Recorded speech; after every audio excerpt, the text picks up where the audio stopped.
Hello everyone, this is part 5 of What If Naruto Was the Blue Uchiha, and I hope you guys enjoy this video and to like, to subscribe, to see more comment down below. Now let's start the intro. They call me a god. They call me a god. They call me a god. Flashback, 4 years ago. Blue had a meeting with a contact of his within Kumogaku's very own ranks regarding some intel. Jiraiya had informed the Hokage of concerning how the rankage was increasing the number of shinobi from his village. Blue didn't divulge the identity of his Kumo contact or submit the person for interrogation. There was no need for that because that Kumo ninja, though being the same age as him, had been angered by how their Kage had instigated the war by the coalition ambush on Konoha with Iwa. Residents of Kumo that weren't part of the ninja force had formerly been enjoying a boom in the amount of manageable income they were receiving, and this was bettering the economy. The person didn't like how the rankage chose gathering Kekai Genkai uses to the village over the prosperity of his own people. Kumo was already a fairly wealthy hidden village before the war, but funding the war was straining their cash reserves as well as depleting their human resources. Blue had just turned 16 a handful of weeks ago and had also been given a field promotion to Chunin rank only a few days back. His contact in Kumo was of the same rank as him and they were inside the rankage's inner circle, so the person always had something to report. It had taken Blue a few days to convince his Kumo informant that what they were doing wasn't betraying the village but encouraging the world to come towards a truce, an end to the war. Blue didn't enjoy killing people, he really didn't, but he had to do what needed to be done so as to prevent the loss of hundreds, thousands or millions of lives. His important contact in Kumo just wanted an end to the useless bloodshed. The two of them, the Uchiha sniper and the Kumo shinobi, shared the same mentality in thinking that fighting could be easily resolved through a free flow of communication. No one needed to die. Blue had requested Yugao accompany him and the Sandaime had assigned Yamato Tenzo to team up with him as well. The time was 11:07 p.m. in the hot water country gambling town of Tsuki. Though hot water country was now a pit of warring and battling, the three Yakuza kept the fighting outside of the town of Tsuki, outlawing any such shinobi activity that involved the loss of life or retrieving any person with the use of force. And seeing as there was no war going on inside Tsuki and the three Yakuza were on the same page, in the sense that they didn't want anything to do with the war, there was a large influx of wartime refugees from all over the continent, straining the town's capacity. These refugees saw the gambling town as their last resort. As such, the three Yakuza made a law. Any person that wasn't actively affiliated with a village, who wasn't fleeing from said village and were only looking for somewhere safe to reside would have to become a member of any of the gangs, irrespective of age, gender and race. The three Yakuza had their own sharing ration to distribute any refugee that agreed to their terms. If the person wrote the names on the fire, iron, lightning Yakuza membership tome, then that refugee became a member of their family, whether that family was the iron, fire or lightning crime families, and the gang was obligated by ancient law to protect them with their entire beings, sort of like how an older sibling would want to protect the younger ones. The refugees could stay in Tsuki, living in the hotels erected by the Yakuza they were members of, or they could be moved off to the main base of their Yakuza, safely and quickly. The three Yakuza of the elemental nations had their ways. Any refugee that became a member was a member for life. Desertion from the family was taken very seriously. For Blue, Yugao and Tenzo, seeing as they weren't refugees, were allowed in but at a time limit of 4 hours. The Abyss nightclub. Standing outside of the club, the three shinobi could feel the heavy vibrations of noise thudding through the ground as well as hear the unfiltered, unhindered noise of the partiers. For the safety of his people during the terrible Third War, the hot water daimyo banned public gatherings and ordered for people to stay at home or in underground bunkers, and seeing as Tsuki was part of hot water, the town too was among the general order made by the daimyo, though seeing as people didn't quite enjoy being told what to do, they made sure to come out of their houses as many times as possible in defiance of the hot water daimyo, but this only took place in Tsuki, as any disobeyer was severely penalized. Tenzo warily tugged on his plain brown t-shirt. He was also in a pair of forest green pants and black shinobi sandals. Yugao was wearing a short-sleeved purple shirt and a pair of tight shorts that just hardly made it to her upper thigh. She also had on purple and black striped knee socks with a pair of black trainers on her feet. Her purple hair was neatly tied into a ponytail and a pair of novelty black cat ears were unthinkingly perched atop her head. Yamato's less adventurous clothing seemed almost odd against hers. Naruto's clothes weren't exactly unassuming either. He wore a long-sleeved dark shirt and black shinobi pants with dark sandals, as well as a pair of red gloves. He looked like a hired killer for the Yakuza, a young one, but theirs was a crazy world.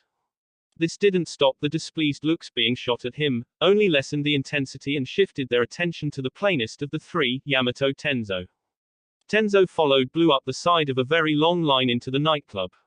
Those that the Uchiha sniper and his friends were cutting off glared hatefully at them and raised their voices. The 16-year-old would release user whispered. Are you sure your contact said you should meet him here? Hearing the tension in his friend's voice, Blue rolled his eyes. Never been to a nightclub before. And you have. Tenzo muttered back, hotly, sparing a hesitant smile at a man they were cutting off, who snarled right back at him. You've been at the front for as long as I've known you, when do you have the time to go partying? Believe it or not, he leaned back and said in a quiet voice. Some of my targets like hiding in nightclubs. He retook the lead and Yugao looked at him with a raised eyebrow, and he caught it with a look over his shoulder, acknowledging her silent question with a wink.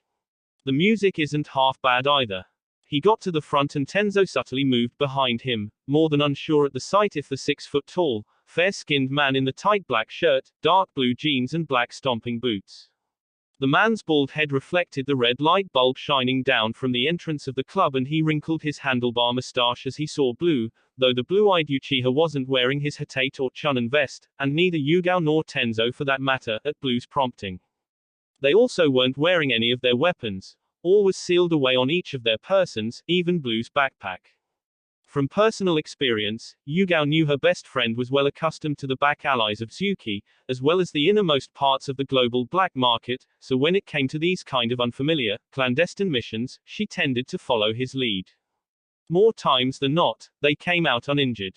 The bouncer grunted. There are Kumo ninjas in there. Blue shook his head. We're not here for them. The man stared at the shorter male for a moment, grasping the club board in his right hand tighter and wrinkling his nose. Don't make any trouble, you're here. Naruto beamed. You know me. I don't make trouble, trouble made me. The man scoffed. Ain't that the truth? His left hand moved forward to Blue and the Uchihas too did so. The 16-year-old Uchiha Chunin casually slipped the bouncer a 1,000 Ru note with the quick handshake, making it look as clean as them simply slapping palms. The line of irritated onlookers didn't notice the exchange and neither did Tenzo, but Yugao hid her smirk as her eyes followed the money right back into the bouncer's back pocket. He stepped aside, opened the bright red door behind him and nodded into the nightclub. Now get in there, ya crazy kids. Naruto laughed and walked past him, allowing Yugao and Tenzo in before him. I'll catch you later, man. I'll hold you to that. The bouncer closed the door after Naruto. Tenzo allowed the Uchiha to take the lead again, trotting behind him as they walked through a short, doorless hallway, the only other door being the black painted door on the other side, which had a gold plate that read, Welcome to the Abyss. The wood-release user stopped Naruto before the Uchiha could open the door into the abyss, flabbergasted that the other 16-year-old wasn't even going to comment on what had just happened. Naruto paused. Who the hell was he? Blue pointed to the red door they had just from down the hallway, then he shrugged. Never seen him before in my life. Then how come? Can we just focus on the mission? Blue said, faux annoyed and crossing his arms. Let's be professional about this, okay? But, Yugao snorted. Try not to think about it. The blue Uchiha had already traveled around the continent, from warfront to warfront, from station to station, and had met so many people on his journey. For all they knew, the bouncer could be someone Naruto had met in passing. Fortunately, not many of those people knew the Konoha Chunin was a sniper, and those that did know, weren't too inclined to speak to anyone about it, out of personal obligation. Naruto had been knee-deep in swamp country when the Sandaime called him back to Konoha in order to confirm the rumor Jiraiya's spy had gathered. The Toad Sannin wasn't too pleased that his intel needed to be confirmed, by someone leagues younger than him no less, but that was yet another reason why Blue was a valuable asset to Konoha. His contacts and connections. As previously said, Naruto was a well-traveled person by condition of his specialty in long range, that in turn had made him many friends and allies. These allies dotted the continent, no matter which country. Blue was unwilling to tell anyone the identities of his contacts and connections, not unless Jiraiya of the Sannin positively identified each and every one of his spies to the general public, and that wasn't ever going to happen. The bouncer could be a contact or a connection, or he could be someone Blue knew from somewhere and just wasn't saying. Who's to know? Blue turned the doorknob and entered. Tenzo came close behind and Yugao closed the door after herself. The club was packed full of sweaty people, hooting and dancing to whatever beat the disc jockey was playing.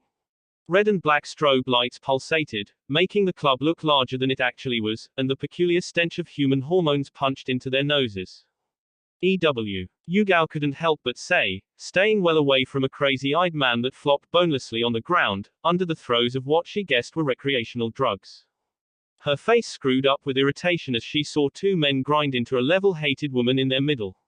She looked at the front, to her blue-eyed friend, and saw that he was doing a strange two-step along to the beat, blending into the crowd. He flicked his eyes over his shoulder and she found herself copying him, doing what little to not draw attention to themselves. The Uchiha arrived at a circular table somewhere in the club, they weren't quite sure where exactly, and each of them stood around it. He motioned with his chin over the crowd they had just passed through and said, "Look over there." They turned their heads and Tenzo's eyes narrowed when he saw who the disc jockey was. Kiribi. The white-haired Kumo Junin pumped his left fist in the air and scratched one of the two discs on his spin table, bobbing his head to the hard beat. The crowd roared and the frenzy doubled. The Jinchuriki spoke into his headset. "Don't hate DJ8. Woo." Blue reached over the standing table and grabbed Tenzo's shoulder, dragging him right back to the table and saying to him in a loud voice, making sure to mask his words so that the words coming out of his lips didn't match what his mouth was saying. "If you know what's good for you, save your fighting for when we get out of Tsuki." He flicked his eyes to the second-story balcony of the three-story club, where a more reserved, though no less horny, variation of dancing was going on in the VIP area, and Yugao subtly looked as well. Men and women in jet black suits and either red or yellow dress shirts underneath patrolled the second-story balcony, their eyes raptly watching those on the bottom floor raving to the music. The lightning and fire Yakuza. The prodigious swordmaster caught sight of at least 5 of them staring directly at him, silently warning them to not fall to the urges and cause a fight. Not only that, but some of the other gang members were fixatedly looking at easily identifiable Kumo shinobi, who had now spotted them as well. "I know you're new to this, Tenzo, but Tsuki is a no-fight zone. Hear me." He released the would-release user's shoulder with a parting glare. "They hate us as much as we hate them. Trust me when I say this. Lord Hiruzen would rather leave you to the 3 Yakuza than chance a war with them. Don't do anything stupid." "All right," Yamato called back, straining his voice over the din of Kiribi's music. "But what if they attack first? Stay on the defensive. The 3 Yakuza can take care of them." Blue focused his eyes on Yugao as well. "That goes for you too, Kit." She restrained herself from punching Blue, even when she saw his tickled grin at her inability to retaliate. Kit was a personal name. Between them and only them. "I'll cut off your balls, Blue." Tenzo, once again unsure of how to proceed, decided to change the topic. Like Blue, he masked his words. "Where is your contact anyway?" "I'm meeting the person in the bathroom." "Then what are we doing here? Let's go." "Ah, no." He stopped Tenzo from pushing his way to the ground floor bathroom, pushing him back to his side of the tall, standing table. "I'm meeting them. As in, me. Alone. Don't wait for fate cause DJ8 will never be late." "Ugh." Blue pinched the bridge of his nose. He should really stop doing that. Rap isn't his thing. "Agreed," Yugao shouted. She then asked Naruto, batting her eyebrows. "Can you get us some drinks?" "Underage drinking," Blue shouted back, sounding sarcastic. "For shame. You know how it goes, old enough to kill, old enough to drink." The katana wielder replied. It was a dark reality of their world. If you were old enough to even be remotely useful to your village, you were trained in the shinobi or samurai arts, enlisted and shipped off to the front. Everyone was past accepting this. "Barley wine, please." Tenzo raised his voice, this time not only to speak over the thumping beats. "No drinking while on a mission." "Boo." Yugao frowned. "Live a little, Tenzo." The wood-releasing using team frowned right back at her, hard. "I'm starting to think you were the one that put that stick up your own ass." "Watch your tongue, Yugao." Yamato growled. Yugao didn't back down. All right. No fighting. Blue almost literally put himself in between their argument. If you two are going to act like little kids, I'll get both of you apple juice. Tenzo and Yugao looked at him. But, he shushed them with finality. Keep your eyes on your drinks. They rape people round back of this club. He looked at an unconvinced Yamato. I'm talking to you, dude. Watch yourself. Rape. Me. He shouted incredulously. He wasn't some defenseless creature. These people can sniff out tourists. Blue said with finality, ending the conversation. His right hand grasped Yugao's left upper arm and he leaned to her, she doing so with her ear close to his lips, physically blocking his lips with a cupped hand. Don't let Tenzo out of your sight. So I'm babysitting him now. She muttered back, cupping her own mouth. The wood release user raised an eyebrow, curious. Blue hushed her with a genial smirk, a playful expression. I know you can handle yourself here. You don't look like a mark, he does. Yugao sighed dramatically, her shoulders sagged. All right, you've convinced me. He patted her shoulder, whispering. Thanks, Kit. Your apple juice will be here in a minute. Hey. He ducked away from her before she could angrily snatch his collar. Blue chuckled and waved over his shoulder, easing himself into the mad mess of humanity mixing together on the dance floor. The cat lover's senses stayed on Tenzo but eyes followed Blue until she could no more see him.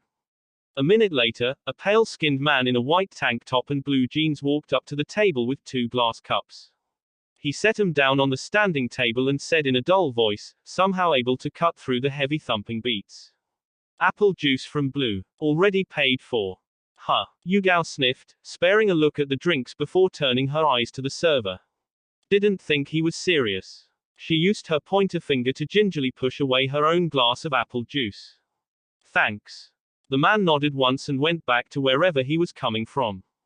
She grabbed Tenzo's wrist as he lifted the apple juice to his lips. He spat in them. Oh, he dropped the drink back onto the table. Why? The cat lover shrugged. He probably knows we're leaf ninjas. She grimaced with her eyes closed. We're not very popular, you know. Power came at a price. Someone else came up to their table, wearing a cheesy grin and pushing up his small, black glasses. Tenzo started and Yugao narrowed her eyes as the Jinchuriki for the 8 tails placed his hands flat on their table. She did so as well, though Tenzo had his clenched fists at his sides, unwilling to show the universal silent shinobi sign of non-aggression, palms flat on the table.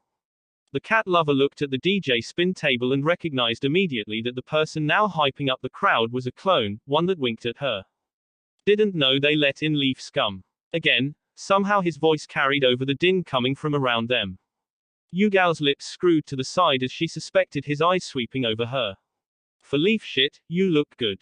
But, he straightened up and crossed his heavily muscled arms. You know how you'd look even better. She didn't reply, only motioning for the wood release user to calm the hell down. B grinned wider and his eyes closed from behind his glasses. Hanging from a tree with a fucking noose round your neck. Fuck off, dude. Yugao grunted. Don't forget where you are. The man tumbled into a laugh. Who'da thought? A leaf shit that's scared of the 3 Yakuza. I know when not to fight, if that's what you mean. Only non-assets are scared of the 3 Yakuza. The big boss from Blood Typhoon, Lightning Yakuza, the 2 Konoha shinobi filled in. Won't mind if we kill you too, he doesn't want us harming the blue guy though, he says. Yugao took her hands off the table, alarmed as Kiribi chuckled as Yugao and Tenzo looked up at the second floor balcony, seeing the Yakuza there purposely turn their eyes away from them and walking off. Yasi, Minato Namika's killed the big boss's little sister. Your precious leaf pissed off the wrong person, I say. He sighed. I dunno why he doesn't want us killing the blue guy, but who am I to complain? 2 Konoha shits on one night. I'm game. The music lowered and some people wearing dark yellow dress shirts underneath black suits began ushering away the partygoers, shoving them out of the club. Yugao stepped away from the table, so did Tenzo, and she reached behind her, finding her fingers under her shirt and over the storage seal on her lower back, and she caught her sheathed katana from there a split second after she called for it, grasping the holster with her left hand and the handle of the blade with her right. Tenzo's arms hardened and turned a light shade of brown, elongating till his knuckles scraped the ground. Kiribi shoved aside the standing table and walked closer, his arms open and beaming as Kumo ninjas rained down from the second-story balcony. The Kirby clone never stopped scratching plates on his spin table. You guys picked the wrong night to go out clubbing. So we walked right into a Kumo trap. She held out her katana and drew it fractionally. The silver blade glinted in the red and black strobe lights. Nor, this is just a really lucky coincidence. Meanwhile, in the bathroom, Cooley stepped into the first stall on the right. He looked at the toilet paper holder on his left and frowned mutely when he didn't see any tissue there. He exhaled and pulled out a white handkerchief from his pocket and used it to flush. He wasn't much in the mood to gamble the cleanliness of his red gloves on a nightclub toilet. He lifted the seat and pulled down his fly, fishing his member out of his pants and whistling a jaunty tune as he closed his eyes and relaxed as he got into a rhythm. Got any tissue over there? A female voice said from the stall to his left, and Blue paused. Nope. These things never have any paper. The lady in the other stall giggled. Thank Kami there are even toilets in this place.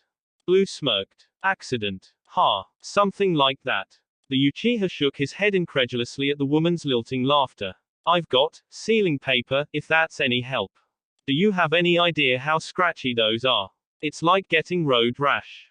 Believe me, stranger, I know. He put himself back into his pants and zipped up, flushing again. Want it or not? Please. He pulled up his right sleeve and his fingers grasped a hand-sized scroll from the storage seal. He tossed it over into the other stall and he heard the lady there fumbling as she caught it. Thanks. Blue only grunted as he exited the stall, going over to the sink. His gloved hands ran under the running tap and he shook them, clenching his fist loosely and watching as thin steam wafted from his hand as he used his chakra to speed dry his gloves. The flame retardant seals drawn on the back of each glove with invisible ink prevented them from being scorched by anything less than a phoenix ash fire, a lower-class fire jutsu that could burn through solid steel but required a staggering amount of chakra, mastery and endurance to be of any usable worth. He shot a look around him, before he asked, Are we alone? Yeah, we're alone. I checked. What do you have for me? Brace yourself, man. The lady he had lent a sealing scroll to said. As you know, Kumo has been very quiet these past few months and Iwa has been increasing the number of attacks on Konoha and Konoha's allies, covering for Lightning Village. I know. It's cause Lord A is running out of capable shinobi to send to the front. If he's out of shinobi, then why is Kirby here when he should be somewhere his strength can be of more use? Blue scratched his chin. Matter of fact, I think I saw some more of your comrades in the club. I'm getting to that. Then, you might not know this, but Iwa is all size, no substance, in other words, quantity over quality. I mean, not even their Jinchuriki are anything special, except when they channel their tailed beasts, that is. As long as you can throw a punch, swing a kunai and run without tripping on your feet, you're qualified to be a shinobi over there. It'll explain why they have so many ninjas but none of them are very strong. Doesn't mean they don't have any strong ninjas, like Mew, the Gold and Silver Brothers, Lady of the Silt, and like 2 maybe 3 others. My point is they have an abundance in disposable shinobi, while Lord A chose quality over quantity. The people are losing faith in him because we're losing too many people too fast. Lord Kirby and the others in the club were passing through to Fire Country to assassinate the Fire Yakuza's son and frame it on a leaf shinobi, probably someone famous like Minato Namikaze. Blue remained quiet. He looked at his grim reflection from the mirror and waited for his Kumo contact to continue. That's not all though. Lord A has convinced Unoki to spare him a few of his disposable shinobi and positioned them in places of importance to Konoha, the Lime Grove near Hidden Salt Water, the Fog Hills of Kiriagakure and the Kirisu coastal line in Waterfall Country. Those 3 places were where the Sandaime Hokage had previously ordered his shinobi to reduce their presence in.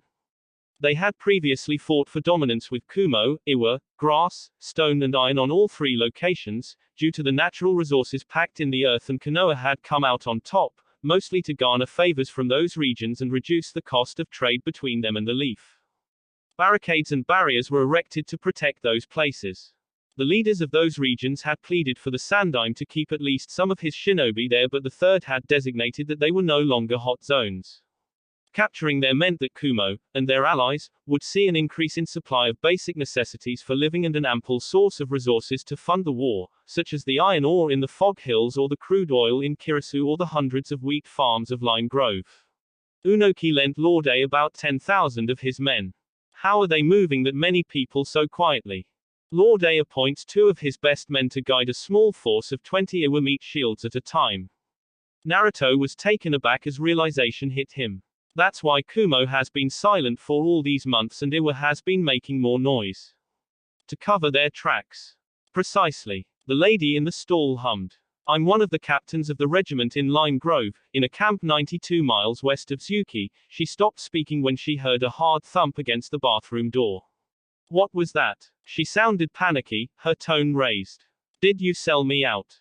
Blue spun around as she kicked the door open, his hands raised and his face twisted with genuine confusion. I swear, Yugito, I didn't sell you out. The blonde-haired Jinchuriki for the two-tailed cat drew up her pants, bashfully hiding her navy blue spider silk panties from the other teenager's intense scrutiny, though not too long after his attention was well acquainted with the supple curves of her lower region. A second or two before she pulled up her tight shinobi pants, Blue kept his eyes on hers, conveying how he wouldn't jeopardize his most important contact safety. She rushed to the sink and washed her hands. Then what was that? Heck if I know. Blue dropped his hands and stared at her as she smoothed down her black shirt and zipped up her snow-white, Kumogakure-chun and flak jacket. Prim and proper Yugito ni, that was how he always knew her to be. The 16-year-old girl adjusted her forehead protector in the mirror, though she slowed down her hurried pace when she saw Naruto's hard eyes reflect on her own from the mirror, his arms crossed and his eyebrows lowered with ill intent. Did you rat me out? Of course not, she exclaimed, appalled that he would even doubt her. Lord Kiribi doesn't even know I'm in Tsuki, for crying out loud. She picked at her short blonde hair in the mirror, smacking her glossy lips. You remember that time I saved your skinny behind from Lord A? Blue drew back with a sigh. Yeah, at the start of the year, a whole year ago, he had been traveling with the Seikatu clan, the nomadic desert people that produced wonderful goat milk. They had been moving diagonally across wind country from southwest to northeast, and the raikage had been coming down from grass to lay siege on Suna with his shinobi. The raikage had bullied the desert clan out of their water and some goats, to be used as meat, and was content to leave them with their lives on his way to destroying Suna, until he felt a niggling feeling in his gut that there was a Konoha ninja hiding within the clan. Yugito had been with him, and when she saw Blue with the desert people, the Seikatu clan had dressed him up in thick clothing, to ward off the heat and also to disguise his identity in hopes of the raikage not killing the then 15-year-old boy. Blue was no match for the raikage, not then anyway. Yugito pretended to receive an urgent SOS call from a station in grass, and the raikage, no wanting to lose the territory the grass daimyo had given to him in appreciation for defending his capital, ran right back with his men, giving Naruto and the Seikatu people time to flee to somewhere safe. A had screamed himself hoarse at Yugito's stunt, though ultimately he didn't demote her. Right now, as the world is falling apart, it might not seem like it, but you and I, she faced him and motioned from herself to him, then perching her right fist on her hip. Are what normal people call work buddies. She smirked coyly. If not for this war and if we had met under better circumstances, I'd like to think we would have been more couple-like. Blue's ears twitched when he noticed that the music was lowered. He walked to the door and pressed his ear to it, though he still asked, curious. Couple like, me and you. Upset, Yugito crossed her arms. Yes, couple like. Back home, I've got guys coming after me left and right. I'm real good looking. She slowly turned around in a full circle, even as Blue spared her a glance and drew a kunai from inside his long-sleeved shirt. I'm everything a guy would ever want, and you, she shrugged, sly smirk in place. Are a little bit presentable. Just a teeny tiny bit. For Naruto, he was both offended and amused by her words. What if I'm not interested in being in a couple-like relationship? He grunted and turned the knob of the bathroom door, but it didn't budge. Why won't you? I mean, I'm smoking hot. She placed her left fist on her hip and flicked her short yellow hair with her other hand. And besides, didn't you say that Kushina girl is going out with the yellow flash? I did, he answered shortly as he rammed his shoulder into the door and ground his teeth as it resulted in nothing. That your other friend too, the cat girl. You're not interested in her either, are you? Yugao. He spun around to her, his face green with disgust. She's like a sister to me. Yugito held up her hands in surrender, tittering pleasantly. I'm going to trust you on that. As far as I know, those two are my only competition. I'm pretty sure I can make you fall for me. I have a lot of sex appeal, you know. Blue only scoffed, not denying anything. There was another hard thump against the door, this one heavy enough to sound like a human body had been thrown on it. He brought out his hunter ninja mask from the same storage seal on his inner wrist. It was eggshell white with no mouth and nose but two black ringed eye holes. He didn't know if the fight had anything to do with Yugao and Tenzo, but if he was going to get out of there, it was best if he wasn't recognized on the spot. Thankfully, those that saw him wear his mask never saw the light of day again, so he was fairly confident in no one recognizing him. We can talk about dating later. He pointed to the small bathroom window leading outside to the back of the club. Climb out that way, there should be a drain pipe for you to scale down, or maybe use your chakra, up to you. But make sure no one sees you.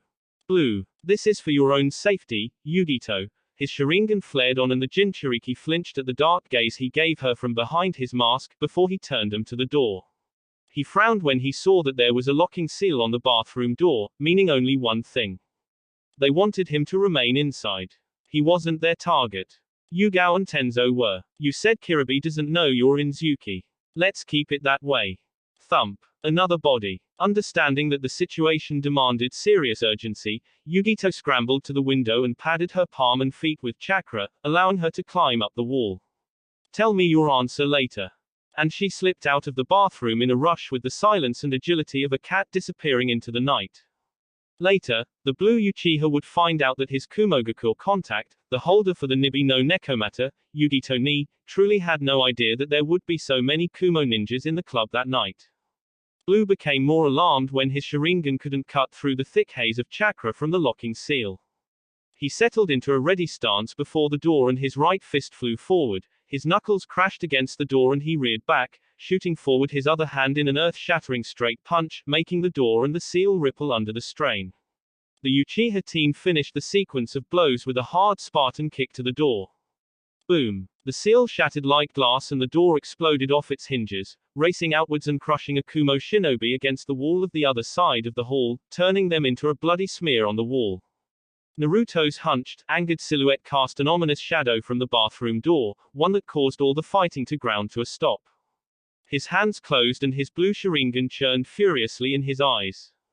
What the hell is going on? Standing atop a small hill of bloody, mangled bodies with her katana clenched in her right hand and the black sheath in her left, Yugao had just cut into a Kumo swordmaster's abdomen as she heard his voice. Her elation was short-lived, as Kiribi used her distraction to shorten the distance between himself and the prodigious girl. Naruto's eyes widened when he saw the Eight Tails holder tear a backhand across his best friend's face and stomp down hard on her right knee, breaking her kneecap and bending her leg in a painfully abnormal angle.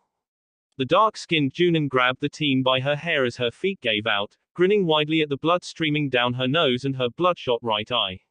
The man didn't look like he had sustained any injury, as he had stayed back and allowed the shinobi under his command to face off with the Konoha swordmaster, but he seemed to be proud that his first shot at her was a success. A cheap shot, but whoever said shinobi were honorable. Honor was wasted on ninjas. One guess on Tenzo's whereabouts was the gaping hole in the wall behind Kiribi, where small trees sprouted from the cement ground. He looked at the masked team that had torn open the bathroom door and started when he saw that the person had the Sharingan. Hey, just walk away, man. This doesn't concern you. Blue's eyes merged together and shifted, evolving. He clapped his hands together and meshed them into the tiger hand seal, holding it before his face. Projection. Another Naruto instantaneously appeared before Kiribi and a fist coated with the bluish-red flames of hell dug into his face. The newly appeared Naruto caught Yugao in his arms, as the shell-shocked Eight Tails Jinchuriki smashed back first into the ground, rolling with the momentum and stopping on his feet, having to dig his hands into the ground to stop his backwards motion. He was outside the club, flung several yards out of the hole the wood release user had created in his mad bide to attract more of the Kumo ninjas to himself, rather than Yugao. The tailed beast in his gut began working to heal his charred, flattened nose as well as the second-degree fist mark imprinted on his bearded face. The first Naruto crumbled into nothing, leaving behind the summoned one cradling his best friend in his arms as he devolved his dojutsu back to its base form. Projection, the second unique Sharingan jutsu Blue could manifest, was what was referred to as the perfect clone, more perfect than even a shadow clone or a blood clone combined. As long as the destination was within Blue's sights, from right before him to even hundreds of kilometers away as he peered through crystalline scope, the Uchiha could summon a perfect copy of himself in that place he was looking at in the blink of the eye. That clone could serve as the original him or as support, but whether or not a role was assigned to them, if the summoner was killed then the summoned would remain and serve as the original for the rest of its life. For instance, if Blue was surrounded on all sides and he had no conventional escape route in sight, he could, for example, look up a hill a long distance away and project himself there, using his Blue Mangekyo Sharingan. The summoner Blue could dispel himself or get killed, but if that was to happen, then the summoned Blue would take its place. The summoned Blue was just as strong as Summoner Blue, and the jutsu didn't take that much out of his chakra reserves, meaning he could project himself as many times as he wanted, though the downside, as all Mangekyo jutsus were, was that it reduced the functionality of the eye he used to project himself by a quarter. The drawback didn't disturb Blue, not in that moment. Staring down at Yugao, his blood boiled and his dojutsu darkened sinisterly. A hazy layer of bluish-red flames shrouded the Uchiha sniper's form. His back to an irate Kirby, who was hastily calling back what Kumo ninjas that could be spared from engaging with Tenzo, Blue pushed up his mask and Yugao gasped at the change he had undergone. His unruly black blonde hair smoothed down and, starting from its very roots to the tips, bleached from black blonde to yellow, resembling smooth, dark yellow feathers that had been gelled down, just about reaching the nape of his neck. He brought his left hand close to his face, watching as his highly flame-retardant gloves melted off, falling onto the ground wetly, revealing his fingers. Each of his fingers were covered in coal-black scales and his nails elongated a little, looking short but very much sharp enough ripped flesh from bone. Black reptilian scales ran down from under Blue's eyes, over his cheeks, just missing his lips and reaching his chin, warbling and shifting as if they were living tears made of the obsidian scales of a snake. A broad, demented grin tore up his face, exposing a mouthful of serrated daggers and a dark blue forked tongue. The midnight black backdrop of his blue Sharingan deepened, darkened to something no man should ever glimpse, whereas his dojutsu spun with an insane frenzy in their sockets, creating a deafeningly hollow sound, akin to the empty moans of the eternally damned. Yugao shrunk back as her best friend, this terrible creature of evil and malice, went down on one knee before her weakened form and ghosted his fingers down her face, gently closing his eyes with the airy touch of a spirit, not even allowing his scorching hot claws to mark her pearly white skin. The flames of hell on Blue's body didn't fester on her flesh but rather felt like a cool stream was washing over her face, soothing her pain and her panic. She closed her eyes and words rolled out of his mouth like a river of honey, flowing through into the very pits of the underworld. Close your eyes, Kit. Short for kitten, that was his pet name for her. Yugao wanted so much to smile. He pulled his hunter ninja mask back over his face and stood up from his crouch. The pain of her shattered kneecap was gone, leaving with the wind as the wails and howls of enemy shinobi rend the air as Blue rumbled to Kirby, carving a bloody path through any Kumo shinobi that blocked his way. Yugao Azuki heard the cries of human suffering. Agony. The boy she had grown up with, trained with and survived with, through thick and thin, turned into someone else. Hungry. Bloodthirsty. Maliciously brutal. Blue became evil incarnate. Somewhere in the distance, she heard the unmistakable rancor of a murder of crows. The summoning animal for the death god itself. For what her eyes couldn't see or weren't allowed to see, her ears painted a vivid, gruesome picture. Blue blurred into the incoming mob, head first and hesitation last, and his fingers rammed into the face of the first shinobi he got his hands on, swinging around and banging his heel across the face of a kunoiki with a downward swinging tanto, dragging his hand out of the first ninja's face and spinning under a katana stroke for his neck, rising up with a base palm. He became a blizzard of motion, his elbow batted aside a knee strike to his shoulder, swept underneath an overhead kick and slithered bonelessly away from a lightning dagger jutsu careening for his chest. He cracked his forehead into a kunoiki's, stamped his foot down hard on the pelvis of a Kumo ninja that had made the mistake of tripping on the pool of blood on the ground, irreparably shattering the man's waist underfoot, and Blue punted the man's head, decapitating him with a wet crack in the direction of yet another enemy. The skull was clanged aside on the flat side of a katana, though that was the best the sword user could accomplish, as the irate Uchiha lowered his stance and blasted an unparalleled blow into the other man's sternum, destroying his chest. Thwack. Blue blinked and his head craned over his shoulder.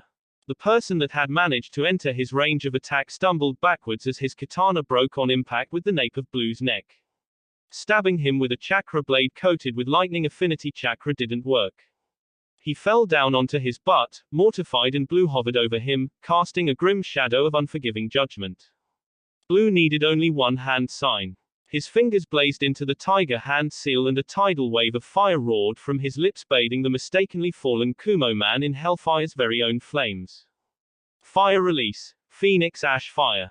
The flames poured down like water, almost like molten lava even, but it was distinctly a Phoenix Ash Fire jutsu, one that turned the unfortunately departed man into a pile of crackling ash on the bloody ground half a second later. The light from the fire temporarily blinded more than a few, those that were too slow to block their eyes from the gruesome sight, and those that did have their wits about them charged back in. Blue stepped back from a punch coming in from his right and snagged the limb out of the air. He violently yanked it along, tearing the arm from its shoulder socket and ripping the dismembered arm across the face of a female ninja, whirling completely back around and using the ninja's arm as an impromptu bludgeon to bash the owner's head in. Naruto's Sharingan eyes were crazed. Deranged. Blood spattered over his mask, over his body, and the Kumo ninjas collectively took a step back, gritting their teeth in morbid fear of the blood-soaked creature tearing them apart single-handedly. Blue discarded the battered arm and stepped over the dead shinobi's crushed head. He opened his arms wide and grinned savagely from underneath his mask, and the layer of hellfire heat wafting off his body increased, rolling out bluish-red flames around him in tendril of unfathomably hot waves. They shuffled back again at his approach. Scared. The left side of his mask started melting, drooping hauntingly as his blue dojutsu eyes curved upwards in malevolent elation. Feeble bugs. Blue spat hatefully, the large grin didn't fall in spite of his venomous snarl. You insects piss me off. The face they saw underneath, on the left side of his face, drove the fear of Kami into each of their hearts. The black scales running down from his eyes to his chin roiled hypnotically, and the knives in his widely stretched mouth glistened dementedly, more so as his long reptilian tongue slithered out from the corner of his mouth and hung close to the bottom of his chest. Blue hunched over with his arms dangling carelessly and his fists closed into loose fists, exhaling hellfire from between his teeth. He laughed as he saw the terror leach into their eyes at what he had become, and the sound of his twisted amusement tattooed itself to their psyche.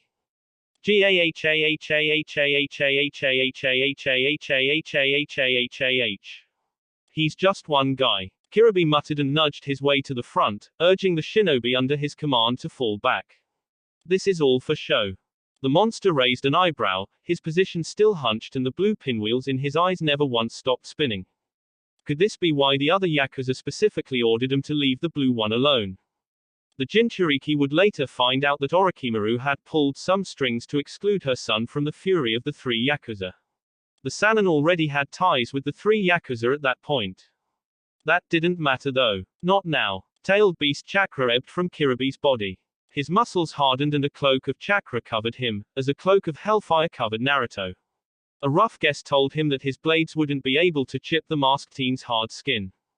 Between him and Blue, someone was going to die tonight. The battle would have burnt Tsuki to the ground. Then, Blue's eyes shimmered and the otherworldly heat pulsating from his being went up, turning the ground around him a menacingly burnt black.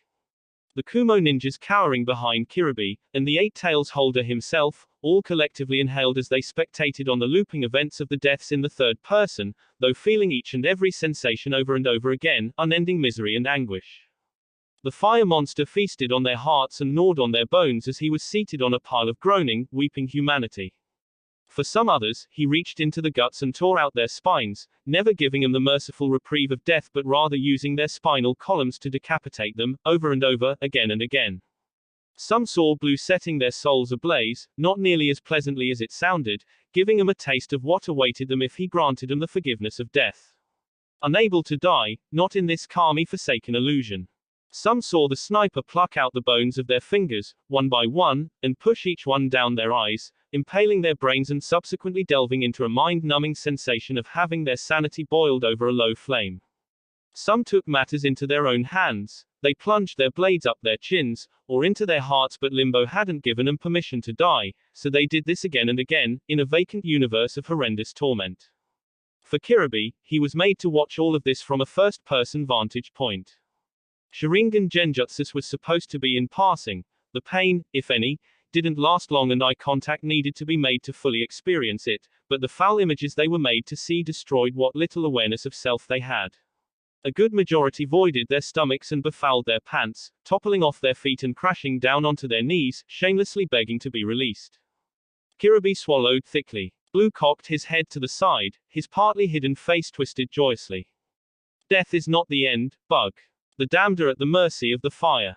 His humor at the palpable fear resonating from every living creature in a 100-mile radius was too much for him to contain.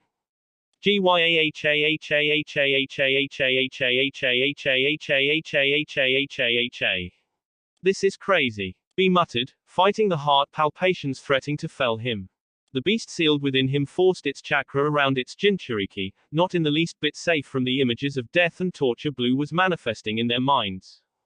The Hachibi knew Kirby was outclassed and the only chance of them surviving was for him to release all the limiters on his body and hand him, the eight-tailed octopus, the reins, but that wasn't a smart option, seeing as his comrades wouldn't be able to flee in time and Kirby stupid, selfless Kirby hated collateral damage. Hachibi's mind reached out to its holder, aiming to convince him to retreat, but the dark-skinned Kumo Junin shut his words out as soon as they came, dragging more and more chakra to his core. Leaf has this sort of secret weapon. Could the blue guy be as strong as the Nine Tails? Could their power even be compared? He didn't want to compare. He didn't want to find out. Yamato shook off his shock and flew into the nightclub to retrieve his injured comrade. Blue took this as his cue to leave his best friend in the capable hands of the wood release user. Suddenly, there was a mighty crack and all Kirby saw was fire. Blue's shoulder rammed into his midsection and the shorter male lifted the muscular shinobi clear off his feet, pelting onwards in his running shoulder tackle and leaving behind him a scorching hot trail of crushed lightning village ninjas that had been inopportune to not be able to leap out of the way in time. A surprised gasp blasted out of his lungs at how the masked teen had closed the distance. The heat was messing with his senses. He had lost count on the number of houses his back had been broken through as the fire monster kept on running, heading southwest of Tsuki, till his awareness returned when brick, stone and cement was replaced by bark and stone, when Blue smashed him through a forest. Once they were out of Tsuki's borders, B clasped his fingers together and brought him down hard on Naruto's back, only for his own back to meet the solitary, unmoving surface of a slab of grayish marble, standing by itself on a rocky, uneven plain in hidden salt water. The remnants of war were fresh, discarded weapons, several different chakra signatures floated aimlessly in the air, well-defined scuff marks were scattered around the gravelly earth and there was an unmistakable stench of death. One didn't need to see dead bodies to know that scores of people had lost their lives in the area. Blue hopped back a little and returned with a savage right straight punch to Kirby's gut, shifting his head aside from the palm strike to his chin and coming at the older man with a merciless left uppercut to his diaphragm, cracking his elbow across the man's face, using his shin to swipe aside a knee to his groin and planting another uppercut in B's diaphragm, driving the wind out of his lungs. With each blow, there was a resounding thud as the man bounced off the erect marble slab, and the flames of hell didn't cool down during this insane maneuver of fist and feet. The semi-masked Uchiha used the back of his right hand to move aside a poke to his neck, used his other hand to slap down a fist coming at his gut. Blue brought his hands together and shoved B back into the marble, making the man rebound back again, though the Kumo ninja was met with a jumping knee right into his jaw, rattling his brain in his skull and fracturing his lower jaw. At that point, the tailed beast chakra was clearly not affecting the pissed-off Uchiha, given the close distance the teen was using to lay waste to what experience Kirby had managed to gather over the years. Hachibi's chakra could only heal the fourth-degree burns chipping away at the flesh of its holder's body, though it couldn't do much against the initial spike of pain on impact as well as the Jinchuriki's inability to breathe, his inability to comprehend how his body was so sluggish against the unrelenting flames of hell. Dizzy, B weakly slumped back into the cracked marble slab and Blue's fist whizzed right past his neck, crashing into the slab. TCH. Naruto reared back and slammed a brutal Spartan kick right in the center of B's abdomen. Kirby saw bluish-red fire again as his body broke through the marble slab, limply skipping on the ground and rolling backwards till he was face down on the ground. His chakra cloak flickered off as he lost consciousness. The black scales on Blue's face rippled and the fire monster marched forward, but he stopped his ill-intentioned trek when a fully formed Nibi no Nekomata bound over him and blocked his view of his ominously still target and a safe distance away from the blue Uchiha. Hold it! The different-eyed cat beast shouted. Yugito, crouched inside the feline beast, shook her head and fearlessly met Naruto's revolving blue dojutsu, knowing that no matter how far gone her friend was, he wouldn't cast a genjutsu on her. The cat beast was hunkered down and its heckles were raised, but the Jinchuriki lifted her hands in surrender. That's enough. Blue's wide grin shuddered, teeth chattering. His expression dimmed, only a little. Fine. If you say so. The fire monster then patted his abdomen, grumbling when he finally noticed that his dark, long-sleeved shirt had been seared off his body in the inferno and his pants, thankfully, still remained somehow. Blue placed a hand on his right elbow, on a storage seal there, and he pulled out his backpack from there, plopping it casually onto the ground and squatting down to it, facing an overly cautious Yugito. The woman split her attention from attending to Kiribi's still body and wondering her friend was up to.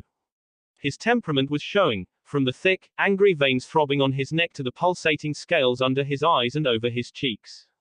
His grin, though a little bit shaky, stretched from ear to ear, quite literally. Naruto pulled out a new shirt. This one was a plain white t-shirt with a simple blue collar and blue sleeves. After shrugging on this shirt, his hands riffled through the contents of his bag, astonishingly dipping his whole arm into the relatively normal-sized bag, hinting on the complex storage seals that had been drawn inside the bag. It was when he was chin-deep in his backpack that his dojutsu glowed pleasantly, before he pulled his arm out. In his hands was crystalline. I still need my pound of flesh. The monster grunted ominously, hoisting up his heavy weapon and grasping the handle with one hand and supporting the barrel with the other, wedging it into his shoulder and closing his left eye, fixing his right eye into the scope of the long-range weapon. Yugao's broken leg, you see. Yugito had never once seen crystalline, but she could hazard a guess that it was worse than bad news. She used her body to shield her mentor. Don't do this, Blue. Blue raised an eyebrow, giggling almost. Don't do what? The fire monster turned around with his eye still peering through the scope, and some distance away, out of earshot but still able to see very clearly, was a wood clone. He looked past the clone Tenzo had hastily made to tail him and his sights returned to Tsuki. Predictably, two of the three Yakuza bosses were out in public, inspecting the carnage. They stood before the destroyed nightclub and the surrounding buildings that were on fire, watching as their underlings tried and failed to put out hell's very own flames. The air was unbreathable and even so much as nearing the general vicinity of the fire-scorched skin, drying it to the bone. The area of the nightclub was effectively cordoned off and nearby buildings were hastily evacuated. The two bosses that apparently thought it was a good idea to set the two Konoha shinobi up sparing Blue at the behest of the Snake Sage, discarding their own no warring no fighting law in favor of punishing Yugao and Tenzo over Minato's own sin of killing the Iron Boss's little sister. The Iron and Lightning Yakuza were heavily guarded by their people. TCH. That didn't matter. Taking into account wind speed, distance, the propulsion of the piston as well as air pressure in crystalline, the length and weight of his needles and finally the curvature of the earth from the precise place he was standing at, to exactly 92 miles away from him in Tsuki, Blue squeezed the trigger twice at a quarter of a second interval. The wood clone winced as the projectiles whizzed overhead, zipping at lightning speed with no significant chakra trail. That scared him. That Blue possessed a weapon that didn't leave behind a usable, detectable chakra trail. Naruto exhaled with a satisfied smile as the bosses dropped lifelessly, once the needles found their way deep in their skulls. The black scales receded back up his face, his yellow, feathery hair spiked up again and returned to its normal black-blonde state and his eyes devolved from enraged three-tomo back to calm, sky-blue orbs. Tenzo, the real one, had already taken Yugao to safety. Ah, much better. Let it not be said that he ever let go of a grudge. Somehow, someway, Blue always got revenge. Flashback end. Tenzo's report had come to him first before it reached the Sandaim's desk. Though Minato could think of an array of seals that could contain the fire monster for a while, he didn't think the Blue Uchiha would be restrained for long, not with how he had fire that could confuse and immobilize the Eight Tails Jinchuriki. The end result of the fiery devastation that occurred in the Yakuza-protected town of Tsuki was that the three Yakuza unanimously agreed to never allow any past or present squabbles with outsiders affect life going on inside of the gambling. They had misjudged how much their town was going to be damaged by the fighting. Wisely enough, they agreed to not follow through with any more problems with Konoha, but that didn't mean that all was forgiven. Ascending to the position of Hokage, Minato had made sure to accidentally leak this information not to the general public but to the members of the council, Blue's very own friends. That was where the doubt started. Naruto was notorious for kicking back against his superiors if or when they tried to impose their will on him.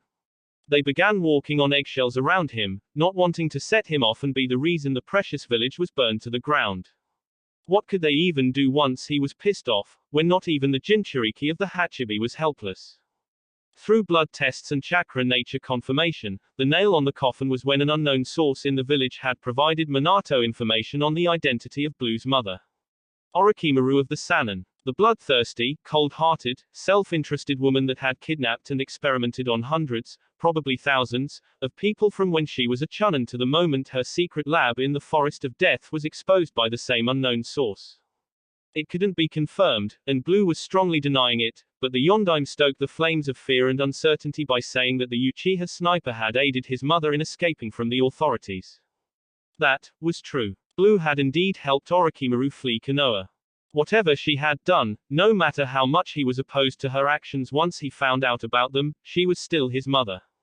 Yes, she had stopped her inhuman experiments soon after reconnecting with her child, as a personal commitment to be as open, honest and committed to being a parent as any loving mother would, to her only child. Researching on the effects of certain chemical compounds on the human body took away time from spending what time she could with her son, though the war made it difficult. Letters and photographs went back and forth from Blue to Orochi, carried by the Snake Lady's summons through their summoning realm so that there wouldn't be a delay. It was her history before then that had been dug up and plastered all over the village. Minato convinced his council that Blue had known for a long time that his mother was performing those nefarious acts but had said nothing, saying that he shared his mother's thirst for blood and death and that at any moment, his animal urges for causing chaos would overcome him and the result would be Konoha laying in waste about them. If they were alive for that. Who knows what vile deeds the Blue Uchiha was already committing and already committed. Not including Mikoto and Fugaku, the Uchiha clan couldn't be convinced otherwise. Blue had power. They respected power. These whisperings then stayed within Blue's group of friends, amplifying more when Blue broke Fugaku's arm, and even then it was only a muted whisper of the rage Tenzo had witnessed in Tsuki. They had not heard the full story for that one, only the end part where Blue snapped Fugaku's arm in 2 places. Hearing of Naruto's demonic exploits and how he had ragdolled Kiribi, Minato feared less Blue's instincts to murder everyone around him and bathe in their blood, but rather on his own capability to fend off that sort of attack of that sort of intensity. Now, he had never sparred with the sniper but he had heard that the man wasn't someone to look down on. Taijutsu was one of Minato's specialities, but who was to say he could defeat the fire monster Blue became once he was pissed off. It became less a matter of village security and more an issue of personal pride. Envy. Minato clenched his pen, hard enough for it to snap. Toxic envy. Being a genius inventor isn't enough for you, is it? The Hokage groused darkly, bowing his head and sightlessly boring his crystal blue eyes down on the mission report before him. That power is wasted on you. Minato didn't like competition. He was used to being the best in the whole village. Blue's mere existence was a threat to him. He then found a smirk tickling the corner of his lips. He had one Kushina though. The redhead was his wife and there wasn't a damn thing the Blue Uchiha could do about it. Speaking honestly, Minato didn't really feel much affection for her. True, she was a very stunning woman, with curves and dips that men and women alike gazed at longingly, perfect skin, soft to the touch and firm where it needed to be, unconsciously innocent purple eyes that could turn dangerously seductive in a moment's notice, drawing people in and leaving them wanting. Small, pouty lips that soft words poured out from, again able to flip from kind to hateful at the drop of the hat and silky red hair that she stringently maintained, ensuring to use natural products, no matter how expensive they were. Minato was unquestionably attracted to her. The former princess of Uzushiogakure no Sato was undoubtedly a beautiful lady, a treasure to the senses, and being the one that had sole claim to her body and soul gave Minato a tingly feeling in his chest. At the end of the day, he could go home and dress her down while others could only rely on their imaginations, wisely keeping their wild fantasies away from his ears. He didn't quite like how independent his wife was, seeing as she was unfathomably wealthy due to clan inheritance, and he wasn't much of a fan of her hot-blooded, adventurous nature, but she was his. His. Blue might have liked Kushina for the longest time but she was his. He rose up onto his feet, smirking wider, cheerier. He hadn't planned on attending Kushina's get-together but, seeing as Naruto would be there, he wanted to rub that victory in his face. Other victories would come soon after, he swore to himself. Minato wanted to say that becoming Hokage was another victory, but he knew that Blue wasn't in the least bit interested in being the leader of the Hidden Leaf. He buzzed for his secretary and the woman dashed into his office soon after. Cancel all my meetings and reschedule them through this week, except for tomorrow. He threw on his white with red flames Howry, idly signing off on an order to begin fortification of the village cemetery. And tell Danzo to meet me first thing tomorrow morning. He'll know why, so I'm sure he won't be late. Yes sir. The lady jotted his words down. I'll be off. And in a yellow flash, he was gone. His secretary sighed wistfully. Ooh. At the same time. Third floor bathroom. The Whirlpool Mansion. Naruto turned the knob of the tap and brought his face close to the sink. He splashed water onto his face with his red-gloved hands, and those hands clasped the edges of the sink firmly, as he closed his eyes and breathed, as slowly and as calmly as possible. They're getting on my nerves. He mumbled wordlessly, splashing more water onto his face and rubbing his eyes. No point allowing them to get under your skin. His face smoothed over and he rose up, eyes down at the sink and blurrily staring at his red gloves holding the edges of the sink. He breathed out hotly, but he made sure his face was calm. No point letting that weasel under my skin. His forehead wrinkled when he felt his gloves stretch, sliding up his hands fractionally, as if his nails were growing faster than they humanly should. He pulled them off and his lips struggled to stay straight as he saw that his fingers were covered in pitch-black scales and his nails were half an inch longer. He took off his other glove and confirmed the same thing. He looked up. His reflection stared back at him. Massively grinning with a maw full of serrated blades. Black scales crept down from under his eyes to his chin and a dark purple, forked, lizard-like tongue slid out from the corner of his mouth, hanging down to his chest, and finally his black blonde hair softened and flopped down, slowly turning a silky, smooth dark yellow, resembling feathers. Naruto's sky-blue eyes had not shifted, but the eyes that looked back at him were haunting, soulless. Blue peered deeper into his reflection's eyes and he saw fire and brimstone fall from the heavens, molten lava leaked from the crevices of the blackened earth, and the souls of the damned crept out from the ground, stumbling inwards to a raised pedestal, an empty platform raised high above their heads. Him. Standing in Kushina's expensive, ornate bathroom, that was all Blue could utter. A disinterested exhale of air from his nose and a controlled, partial lower of his eyelids. I should probably take up smoking. He muttered deeply, his dark voice rattling the bathroom tiles imperceptibly. He didn't pay much mind to the thin smoke drifting off the marble sink or how his reflection tilted its head to the side. Or, I can make a target range, somewhere in the village, target practice for crystalline, ease this tension off my shoulders, sex isn't helping, not anymore. His head snapped to the door and a nanosecond later, there was a knock. Naruto. Kakashi's distinctively lazy drawl entered his ears and Blue turned back to the twisted, demented reflection, only to see that it was gone, replaced by the normal him. He replaced his gloves back onto his hands. What is it, Kakashi? Minato-sensei is here. Naruto paused, his right glove halfway on. And why should I care? Just giving you a heads up, man, the copy ninja answered lowly, flicking to the next page of his small orange-back novel. Don't do anything rash. He didn't get any audible reply and Kakashi sighed, leaning his back into the bathroom with shoulders heavy from the tangible distrust resonating through the closed door. It might not seem like it, Naruto, but I've got your back. The door flew open and Kakashi deftly prevented himself from falling backwards. He turned around and Blue looked back at him, his bored face bringing a grimace to his masked face. Cut the crap, Kakashi. Blue gave the other 20-year-old man a lopsided expression, neither smiling nor frowning. Right now, we're way past that point. I want to help, man. Blue walked past the man. I'm good. The Uchiha made his way down the stairs and stopped short of the last bottom step as soon as he heard the excited chatter of their friends greeting the Yondaime Hokage, crowding around the newly arrived Namikaze as if he was the best thing that had ever happened to the dark and dreary world. The blue-eyed Uchiha spied the Hokage masterfully basking in their attention, almost preening like a peacock but not overly displaying his brazen pride to them but rather coming off as a warm, welcoming co-host to the party. Naruto's plain face never wavered, not even when Minato looked over the crowd and their cerulean eyes clashed. Naruto. Hey. The blonde man called, diverting the eyes of his friends in the direction of the person he was speaking to, the mutely staring Uchiha. Minato drew Kushina into his arms, possessively circling her waist and holding her close to him. Kushina here said, "You made us some hot pot." Blue didn't speak, not for a few seconds, before he smiled slightly, standing on the last step with a straight posture. His right gloved hand went into his pocket and his left scratched his cheek, doing so calmly. "Yeah, I did." The others had gone quiet, flicking their eyes from the hokage to the solitary man standing at the bottom of the stairs. Yoshino Nara coughed into her fist, uncharacteristically uncomfortable, and a fair few of them purposefully avoided Blue's serene gaze. Minato chuckled, motioning Blue to come over. "How about we try some together? My wife's been speaking nothing but good things about your cooking." Nobody caught the irritated eyebrow twitch from the yellow flash. "What do you say?" Like an atomic bomb, they all waited for Blue to go off.